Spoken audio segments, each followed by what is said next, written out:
mag-i-start ulit ako from zero, ano yung mga gagawin ko?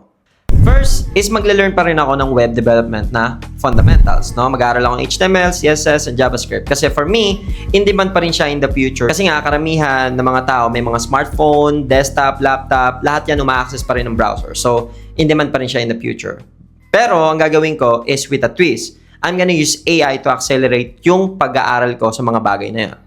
Then, second is I'm gonna choose one tool for each. For front-end, for back-end, for database, and server. So, isa lang. Tig-isa lang. Kasi karamihan ng mga mistakes ng iba is kaya sila na-stuck sa tutorial hell. It's because they are learning lots of programming language para lang sa front-end, para lang sa back-end, and so on. Which is, hindi siya nagme-make sense. Kasi at the end of the day, what you just need to do is to build the application. So, no matter what tool are you using, as long as ma-build mo yung application, that's the important thing.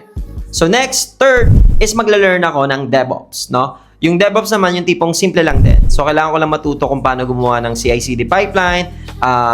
Kailangan ko ng networking din, na skills. Ano ba yung host, ano ba yung domain, and so on and so on. Paano ko siya i-deploy sa BPS. So, number 4 is I'm gonna build in public. So, gagawa ko ng application, let's say chat, or daily tracker, or whatsoever. Basta magbibuild lang ako sa public. Gagawa lang ako content na ganito yung ginagawa ko, ganito, ganyan. So, that's the first step. But, after ko ma-build yon, kasi nga, kailangan ko lang i-try yung mga napag-aralan ko para i-build yung application na nun.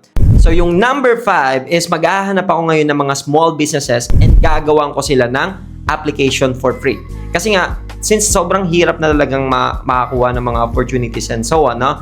For me kasi, kailangan ko magkaroon ng something na may value, no? Nakagawa ko ng may value talaga. Like, application ng ganitong small business, nagawa ko, ganito, ganyan. So, yung kasi, is may value siya. Unlike yung mga ginawa nyo for starting, like yung mga chat, daily tracker, wala silang value. Yung may value is yung something na ginawa nyo at ginagamit talaga sa mga business. Okay? And then, kung sabihin natin, di talaga ako makahanap, yung next thing ko na gagawin is maghahanap ako ng mga startup or companies na nag-a-accept ng internship na kahit walang bayad.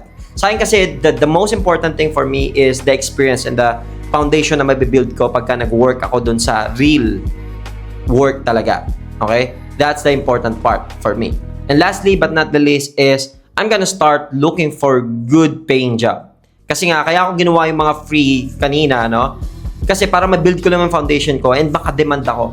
Kailangan kasi maging employable ka. Hindi yung tipong parang gumraduate ka lang, may certificate ka lang, ganito, ganyan. Hindi. So, ang gagawin ko, kailangan medyo mataas yung foundation ko or medyo maraming foundation ko. May na-build na ako ng mga application na ginagamit talaga in real world. No? So, yun yung gagawin ko. And, pinaka-bonus ko siguro, no? On the side, mag-start na ako mag-build ng startup ko or ng mga side hustle na application. Kasi nga, iba na yung mundo ngayon eh. So, since nandito na si AI, mas madali na mag-build ng mga application. So, yun yung gagawin ko pagka nag-start ako ulit from zero. And if nagustuhan nyo yung video na to, follow nyo ako sa TikTok, sa Facebook, and sa YouTube. And see you in the next one. Bye-bye.